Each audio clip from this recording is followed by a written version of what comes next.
Hello, everybody. Welcome to today's Reading Through the Bible in 365. Today we are going to be focusing on Hosea chapter 5, 6, 7, and 8, and Revelation chapter 2. So we're going to go ahead and get started with Hosea chapter 5. Hear this, you priests. Pay attention, you Israelites. Listen, royal house. This judgment is against you. You have been a snare at Mizpah, a net spread out on Tabor. The rebels are knee-deep in slaughter. I will discipline all of them. I know all about Ephraim. Israel is not hidden from me. Ephraim, you have now turned to prostitution. Israel is corrupt. Their deeds do not permit them to return to their God. A spirit of prostitution is in their heart. They do not acknowledge the Lord. Israel's arrogance testifies against them. The Israelites, even Ephraim, stumble in their sin. Judah also stumbles with them. When they go with their flocks and herds to seek the Lord, they will not find him. He has withdrawn himself from them. They are unfaithful to the Lord. They give birth to illegitimate children. When they celebrate their new moon feasts, he will devour their fields. Sound the trumpet in Gibeah, the horn in Ramah. Raise the battle cry in Beth Aven. Lead on, Benjamin. Ephraim will be laid waste on the day of reckoning. Among the tribes of Israel, I proclaim what is certain. Judah's leaders are like those who move boundary stones. I will pour out my wrath on them like a flood of water. Ephraim is oppressed, trampled in judgment, intent on pursuing idols. I am like a moth to Ephraim, like rot to the people of Judah. When Ephraim saw his sickness and Judah his sores, then Ephraim turned to Assyria and sent to the great king for help. But he is not able to cure you, not able to heal your sores. For I will be like a lion to Ephraim, like a great lion to Judah. I will tear them to pieces and go away. I will carry them off with no one to rescue them. Then I will return to my lair until they have borne their guilt and seek my face. In their misery, they will earnestly seek me. Chapter 6. Come, let us return to the Lord. He has torn us to pieces, but he will heal us. He has injured us, but he will bind up our wounds. After 2 days, he will revive us. On the third day, he will restore us, that we may live in his presence. Let us acknowledge the Lord. Let us press on to acknowledge him. As surely as the sun rises, he will appear. He will come to us like the winter rains, like the spring rains that water the earth. What can I do with you, Ephraim? What can I do with you, Judah? Your love is like the morning mist, like the early dew that disappears. Therefore, I cut you in pieces with my prophets. I killed you with the words of my mouth. Then my judgments go forth like the sun. For I desire mercy, not sacrifice, and acknowledgement of God rather than burnt offerings. As at Adam, they have broken the covenant. They were unfaithful to me there. Gilead is a city of evildoers, stained with footprints of blood. As marauders lie in ambush for victim, so do bands of priests. They murder on the road to Shechem, carrying out their wicked schemes. I've seen a horrible thing in Israel. There Ephraim is given to prostitution. Israel is defiled. Also for you, Judah, a harvest is appointed, whenever I would restore the fortunes of my people. Chapter 7. Whenever I would heal Israel, the sins of Ephraim are exposed, and the crimes of Samaria revealed. They practice deceit. Thieves break into houses. Bandits rob in the streets. But they do not realize that I remember all their evil deeds. Their sins engulf them. They are always before me. They delight the king with their wickedness, the princes with their lies. They are all adulterers, burning like an oven, whose fire the baker need not stir from the kneading of the dough till it rises. On the day of the festival of our king, the princes before. Whoa, let's read that again. On the day of the festival of our king, the princes become inflamed with wine, and he joins hands with the mockers. Their hearts are like an oven. They approach him with intrigue. Their passion smolders all night. In the morning it blazes like a flaming fire. All of them are hot as an oven. They devour their rulers. All their kings fall, and none of them calls on me. Ephraim mixes with the nations. Ephraim is a flat loaf, not turned over. Foreigners sap his strength, but he does not realize it. His hair is sprinkled with gray, but he does not notice.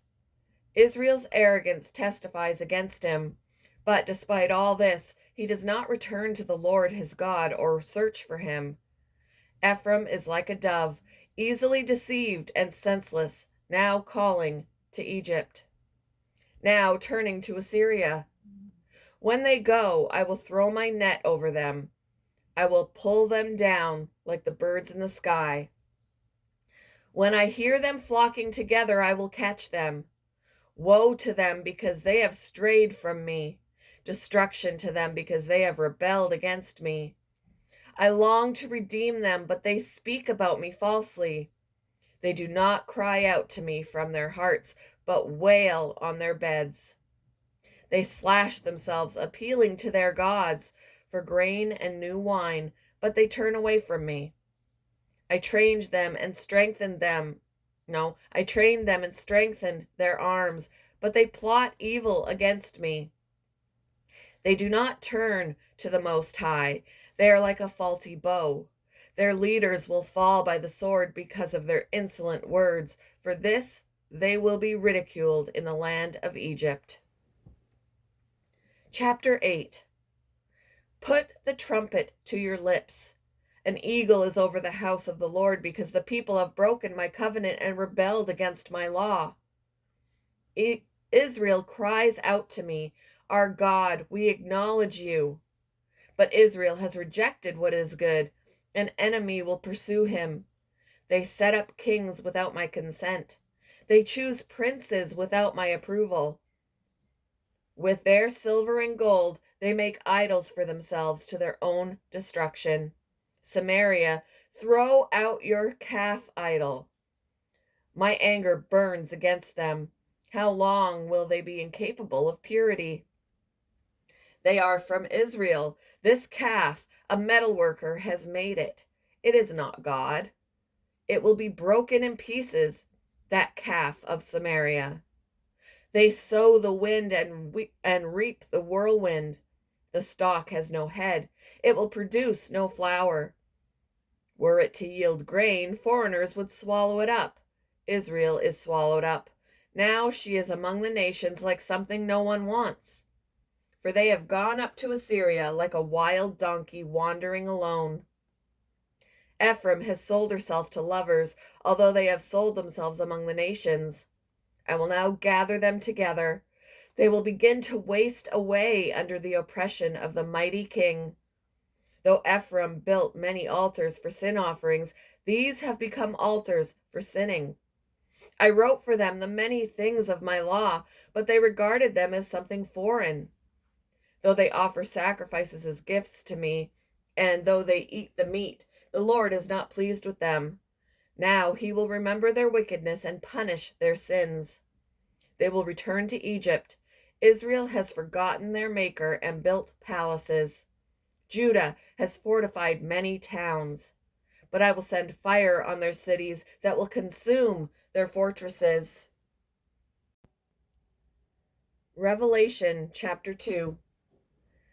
To the angel of the church in Ephesus, write, these are the words of him who holds the 7 stars in his right hand and walks among the 7 golden lampstands.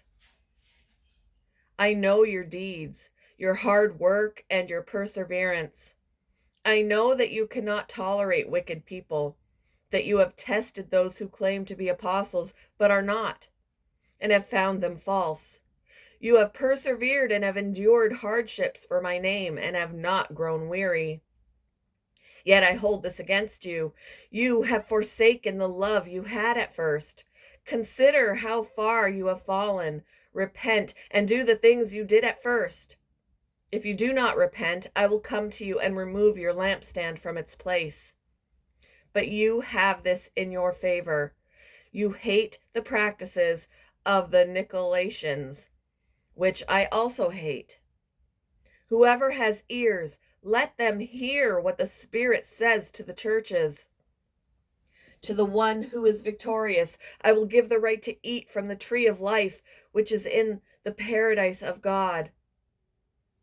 To the angel of the church in Smyrna, write, these are the words of him who is the first and the last, who died and came to life again. I know your afflictions and your poverty, yet you are rich. I know about the slander of those who say they are Jews and are not, but are a synagogue of Satan. Do not be afraid of what you are about to suffer. I tell you, the devil will put some of you in prison to test you, and you will suffer persecution for 10 days. Be faithful to even the point of death, and I will give you life as your victor's crown.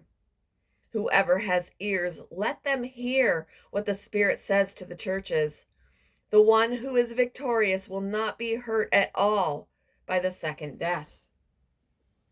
To the angel of the church of Pergamum, write, these are the words of him who has the sharp, double-edged sword. I know where you live, where Satan has his throne. Yet you remain true to my name. You did not renounce your faith in me, not even in the days of Antipas, my faithful witness, who was put to death in your city where Satan lives. Nevertheless, I have a few things against you. There are some among you who hold to the teaching of Balaam, or Balaam, who taught Balak, I don't know, to entice the Israelites to sin so that they ate food sacrificed to idols and committed sexual immorality.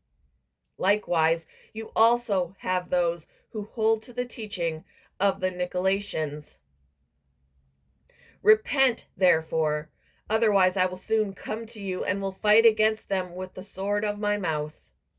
Whoever has ears, let them hear what the Spirit says to the churches.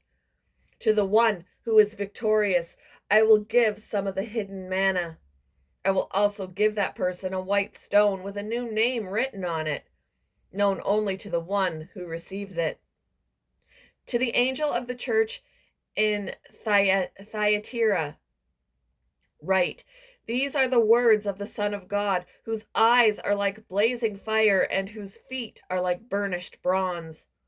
I know your deeds, your love and faith, your service and perseverance, and that you are now doing more than you did at first. Nevertheless, I have this against you. You tolerate that woman Jezebel, who calls herself a prophet.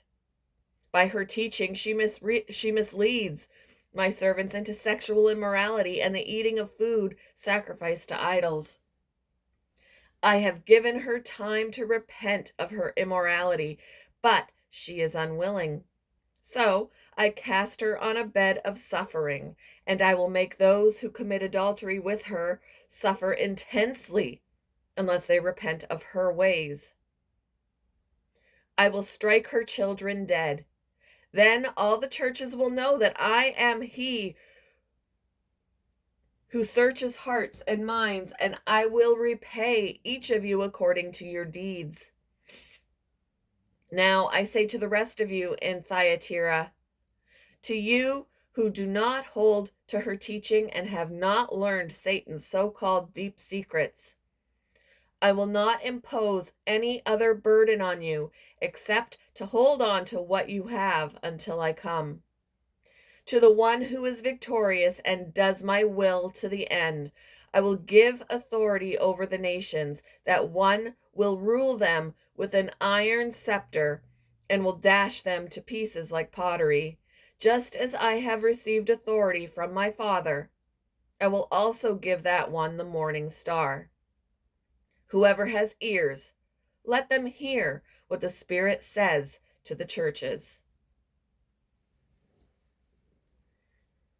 Thank you for joining me for today's reading through the Bible in 365. I hope you all have a wonderful Tuesday, and I will see you in the next one, guys.